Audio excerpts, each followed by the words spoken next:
Sa hindi malamang dahilan, bigla nilang naisip ng Diyos na ang kanyang mga nilikhang nilalang na kanyang mahal, ang tao, ay masasamang nilalang. Sa ganyang paraan inilatag ng Bible sa atin ang kwento at ang kasamaan ay ang justification ni Yahweh kung bakit kinakailangang mamatay ang mga tao sa Great Flood. Ngayon mga ka-LE, ano naman kaya ang bagay na ginawa ng tao noon na sobrang sama na isip ng Diyos na patayin na lang silang lahat? Ang sagot dito ay ang bagay na kanina pa natin pinag-uusapan, ang pagkakakuha ng mga tao ng mataas na kaalaman at karunungan. Ito ay ang kasalanan na kanilang ginawa. Natutunan nila ang mga bagong kaalaman na ipinagbabawal ng Diyos. Naunawaan nila ang kanilang paligid. Basically mga ka-LE, hindi na sila mga mangmang at walang alam na nilalang. At para sa Diyos, ito ay kasamaan, kasalanan at pagsuway na kinakailangang parusahan at wakasan. Nakita na niya ang mga tao bilang mga makasalanan at masasamang nilalang dahil hindi na mangmang ang mga ito. Nakita na ng Diyos ang potensyal ng mga tao na siya ay suwayin at kalabanin. Ngayon mga ka-LE, heto ang teorya tungkol sa biblical God na si Yahweh at sa Anunnaki brothers na si Enki at Enlil. Isipin niyo ang teoryang ito mga ka-LE. Kung ang original na version ng flood story sa Bible ay mula sa mga Sumerian, posible kaya na makita pa natin ang mga point of view ng mga Anunnaki sa kwentong ito?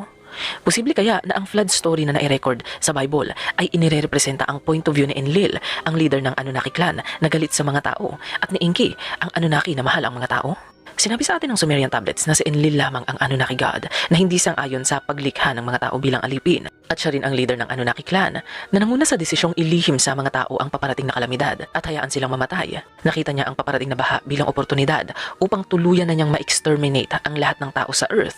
Ngayon mga ka-LE, posible kaya na ang point of view na ito mula kay Enlil ay nai-record ng Bible sa pamamagitan ng karakter ni Yahweh? Kung iisipin nyo nga naman mga ka-LE, hindi malinaw ang pagkakalahad ng kung ano ba ang kasamaang ginawa ng mga tao noon para masabi ni Yahweh na sila ay masama. Ang sinabi lang sa atin ng kwento ay ito: inasawa ng mga sons of God ang mga babaeng tao at tinuruan nila ng mga scientific at agricultural knowledge ang mga ito, bagay na ayaw ni Yahweh at ni Enlil na mangyari. Ngayon mga ka-LE, naunawaan natin na hindi tama na tawagin ni Yahweh na masama ang mga tao dahil lang natuto sila ng mga bagong kaalaman.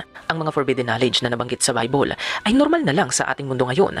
Ginagawa at pinag-aaralan na natin ang mga kaalamang ipinagbabawal ng Biblia, pero hindi naman tayo sinusugod ng Diyos upang parusahan. Siguro mga ka-LE, wala naman talagang masamang bagay na ginawa ang mga tao noon. Yun lang ang naisip ng mga biblical writers na gawing justification kung bakit gusto ni Yahweh na mamatay ang mga tao.